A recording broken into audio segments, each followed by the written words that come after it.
我是瓜皮儿，闪电侠前情回顾。白瑞第一次和逆闪电交手就被对方完虐，还是在火风暴的帮助下击退了逆闪电。而逆闪电真正的身份就是白瑞的导师威尔斯博士。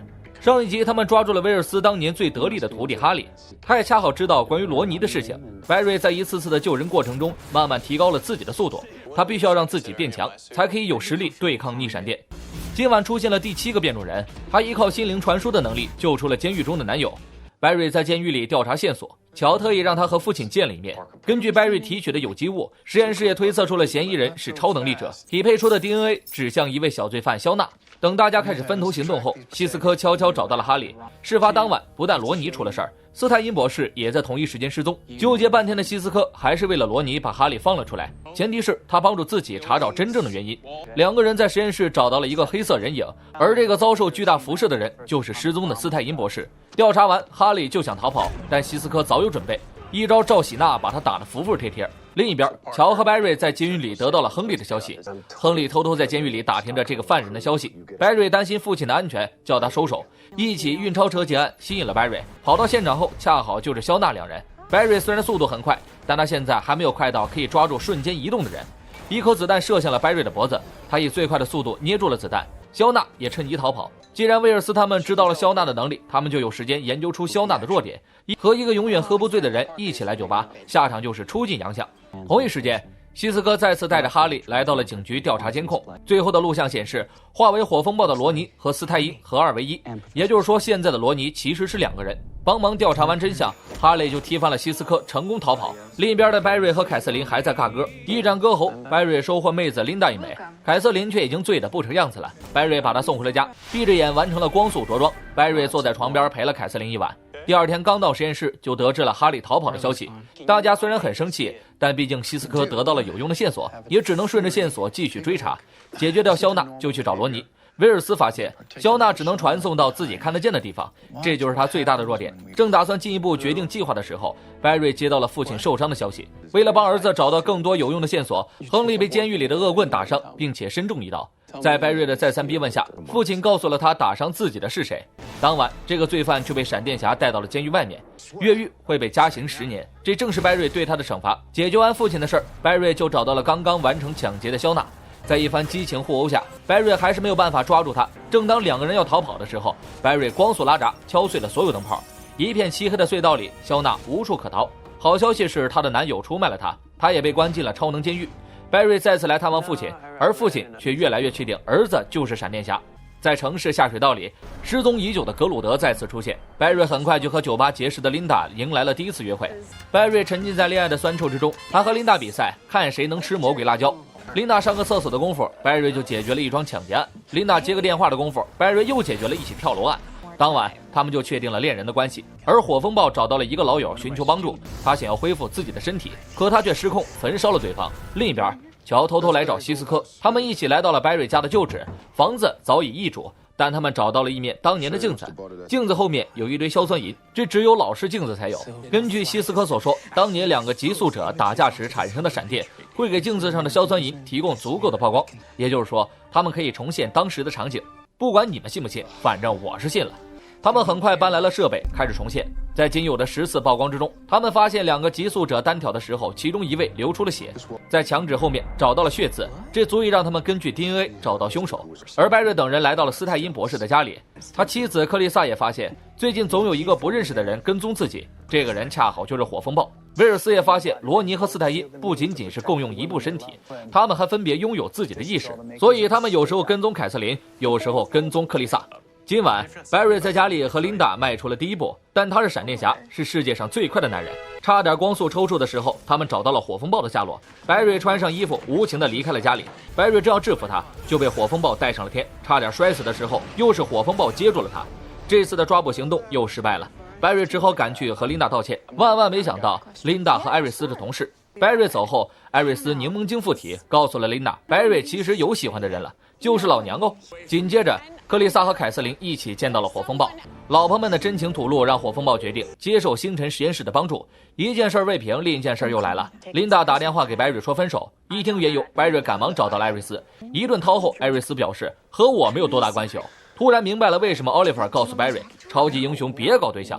另一边，乔怀疑血刺是威尔斯的，他希望希斯科能帮忙对比一下 DNA。希斯科把威尔斯当做了恩师，他根本不会怀疑威尔斯。两个人最终还是不欢而散。而实验室里的火风暴就更惨了，他现在身体极其不稳定，如果还没有找到解决办法，他就会自己爆炸，威力堪比核弹一般。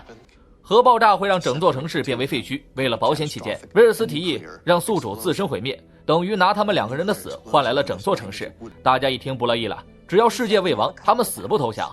就在这种危急关头，Barry做了一个大决定，他挽回了琳达。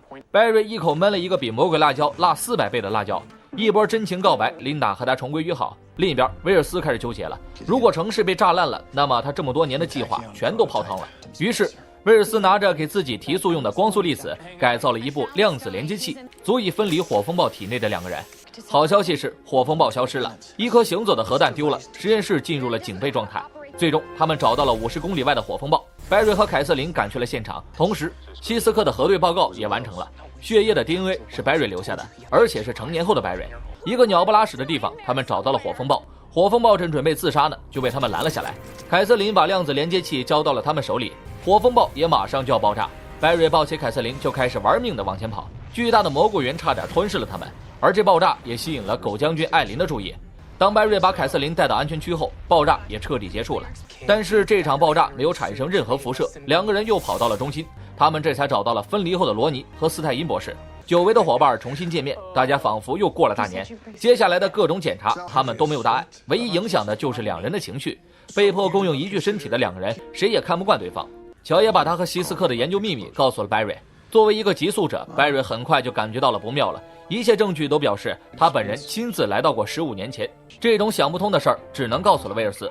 威尔斯表示，时间旅行现在看来根本不可能实现。假设你真的穿越了，你的任何举动或者抉择都可能会建立新的时间线。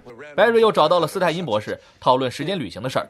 斯泰因曾经深度研究过时间，他相信肯定有穿越时间的办法，只是他们还无法实现。斯泰因认为是未来的某一天， Barry 的速度快到不可思议，以至于他的大量动能打破了时间。既然未来的 Barry 能穿越到了过去，按照现在的时间线证明，他还是没有救下自己的妈妈。也许命中注定他的母亲必须死在15年前。突然，斯泰因感觉身体极度不适，同一时间，罗尼已经被艾琳抓了起来。Barry 赶忙跑到了现场，瞬间锤翻了所有士兵，可他却被艾琳摆了一道。还好威尔斯带人及时赶来，救走了两个人。Barry 被扎成了海胆，而罗尼和斯泰因也产生了某种联系，两个人的脑电波完全同步，这等于他们身体分开了，意识却依旧相连。威尔斯直接找上了艾琳，就在当初 Barry 拯救贝蒂的时候，他摘下了面具，这一幕恰好被倒地的艾琳看了个正着。威尔斯的表情已经变样了，他这次连警告都不带警告了。博士心里早就有了自己的算盘，他先把斯泰因博士出卖给了艾琳，又开始引导 Barry 他们找到斯泰因的位置，利用意识相连的罗尼追踪斯泰因。罗尼通过克斯的办法询问斯泰因的位置，斯泰因也有摩斯电码告诉了他们自己处在27号军事研究所。Barry 带着罗尼赶到了研究所，但罗尼还是不能接触斯泰因，如果他们接触对方，会再一次变成火风暴，那样的话，威尔斯也没有办法帮助他们分离。Barry 救走了枪口下的斯泰因，但他们已经被团团包围。Barry 被特制的导弹击中身体即将开始自燃，威尔斯让他加速奔跑，创造一个真空的环境，避免着火，并且说出那句让 Barry 胜率达到100%的台词儿 ：“Run, Barry, run。” Barry 一边开始玩命跑，斯泰因和罗尼开始玩命躲，但他们根本逃不过艾琳的部队。危机时刻，他们选择了融合，而且双方都是一厢情愿。斯泰因的大脑加上罗尼的身体，两个人完美的配合，把艾琳手下炸成了金黄色。正要对着艾琳操作一波的时候，被他的另一个秘密武器化解了。狗艾琳正要毙了他们的时候， Barry 终于解决了自己，救下了火风暴。两个人一个跑一个飞，冲回了实验室。罗尼和斯泰因接受了对方，也完全信任了对方，这让他们可以完美的合体分离。但是他们必须找到解决一切的办法。对家人告别后，斯泰因决定带着罗尼去找一个老伙计寻求帮忙。大庭广众之下，两个大老爷们儿公然合体，并且点燃了激情，飞上了天空。而Barry也下定决心，要在自己能够穿越回去的时候打败逆闪电。希斯科重现的这些画面能够帮助他找到击败逆闪的关键。深更半夜的时候，逆闪电嗖嗖嗖的把艾琳带到了下水道，还摘下了面具，让艾琳知道了自己死在了谁的手里。说完就把艾琳喂给了格鲁德，舒服的一匹呀！我是瓜皮儿，我们下期见。